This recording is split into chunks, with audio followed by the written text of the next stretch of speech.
What's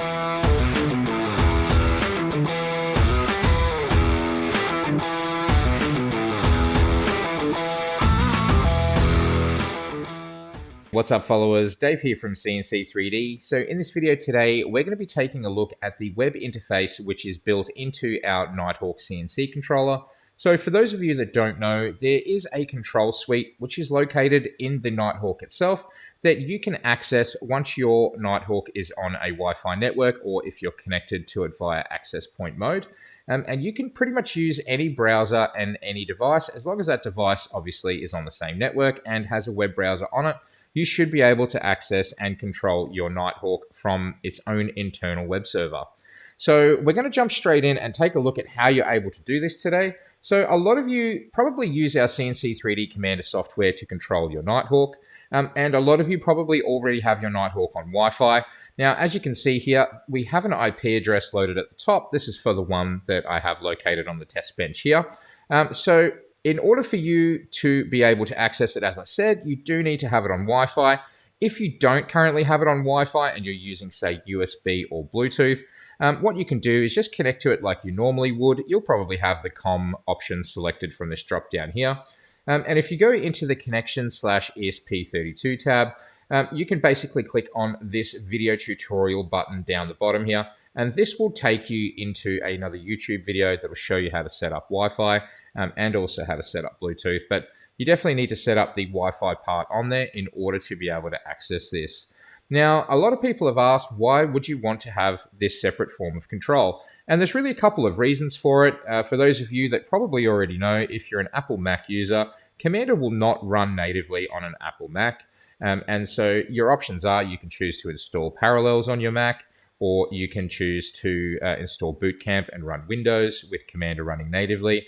But for those of you that want to continue using your Apple Mac and don't need all of the extra features that you get within Commander, it's very easy for you just to use the web interface built into the Nighthawk itself, which actually is really, really handy anyway. So first thing to do if you want to connect to the web interface is you must disconnect in Commander. So we're going to click the disconnect button here. And we're going to copy this IP address without the :23. Now we're just going to go into our web browser. We're going to paste this in here and connect. And you can see that it has loaded the web interface for us. Now, in a moment, it'll stabilize and show the rest of our axes. And so basically, it's very similar to Commander in the way that it is set up. You've got your machine coordinates, your job coordinates, all your jogging buttons, your ability to home your machine, go to 0xy, basically the standard buttons that you're fairly used to within Commander itself.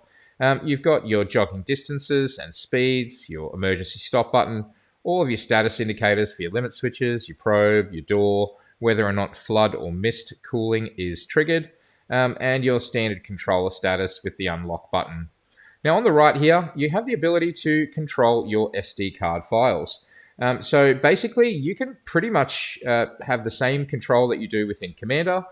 Every job next to it has a little play button, which is what you will click on in order to run a job. This little button here is very handy. It will actually let you download copies of your job. So it'll download those directly from the Nighthawk for you if you want to keep a local backup. And of course, you can always hit the red delete button here. It'll always ask you for a confirmation. And you can basically control your jobs or run them from here. Now, you can also choose to upload a job. So let's pick something here that might be a bit handy to run. So let's choose 6-shape test with tools. And you can see that it's now uploaded that directly to the Nighthawk. Now, underneath here, you have the kind of standard functions that you are used to within Commander. For example, you've got when a job is running, you can choose to pause, or you can choose to resume or completely terminate the job. You can also use the immediate feed overrides or the spindle overrides here. And there is an indicator as to whether or not spindle is on or off, and the flood and mist are triggered or not. Again, you've got the spindle controller, a more detailed spindle control function here, where you can choose your on commands and you can choose to turn it on and off and what value you'd like for it. You have the manual command box that will let you type whatever G-code command you would like in here and send. And then you have a basic Z-axis probing routine in here that will allow you to easily set your Z-axis on the surface of your stock or the surface of your bed, depending on your job. But it does give you the provision for a simple Z-axis probing routine. Now, what we can do is we can take a look at some of the settings that are built in here. So you have all of your standard network settings within here. Now, it is important to note that if you do make any network changes in here and you're already connected to it via the Wi-Fi, for example, that you may essentially cancel your ability to be able to access the Nighthawk depending on the settings that you change. So just be very careful. Basically, if you make any adjustments to any of these values, always hit the set button next to it. And basically what you can do at the end is you can hit this refresh button, and that will actually tell you that it has confirmed or has updated your settings accordingly. And then if you want to commit your settings, just hit this red button here, which essentially will reset the Nighthawk and apply all of your settings for the network there. So you can actually have some level of control here, like you can within the connection/ESP32 tab within Commander. It's obviously a lot more powerful to do it within Commander than it is through the web interface, but you have the luxury of being able to do basic settings. Now, the same goes for the normal controller settings as well. So these settings are fairly standard GRBL-based settings, which the Nighthawk is actually based on. So, I mean, a long time ago, it used to be much closer to GRBL, but we have kept certain things the same. And that is that the way the settings are laid out is very similar to GRBL, and the main motion planner is also GRBL-based as well. So basically, you can change all of your standard settings in here. It's not quite as intuitive as doing it through all the lovely little breakouts and all these tabs here in Commander, but it will give you the ability to make adjustments on the fly if you really need to with your controller. So let's take a look at some of the sort of probably cooler features within the web interface. So for those of you that recently updated Commander and you have a Nighthawk, you would have had a firmware update. And along with that firmware update, there would have been a web interface update as well. And basically what that update provided was the ability for you to do tool changes while you're in the middle of a job, which you would have noticed is currently happening within Commander itself. You can also do it on the web interface as well. And this job here that we uploaded before is a perfect example. So let's just go ahead and run this job now, and we'll actually see the tool changes occurring. So one of the very first lines is obviously tool number 1. This is purely just a reminder for you that you need to insert the tool number 1, which is whatever tool you have asked it to be. Now, if you wish to do the tool change, you would say yes. Usually for tool 1, you've probably got the right tool in there, so we're just going to say no to this one. And if we go to override here, we can see that we're at 5%. There should be another tool message popping up shortly. There it is.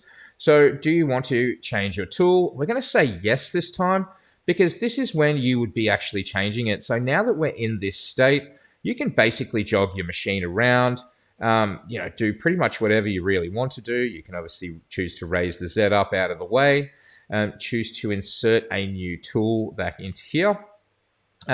And essentially, once you're done with whatever you're doing, you can basically just hit the resume button down the bottom here, and you should be good to go. Now, it is important to note that in order for this function to work correctly, you need to make sure that your buffer here is always at 0 and that your actual axes are not moving. So they have finished their motion.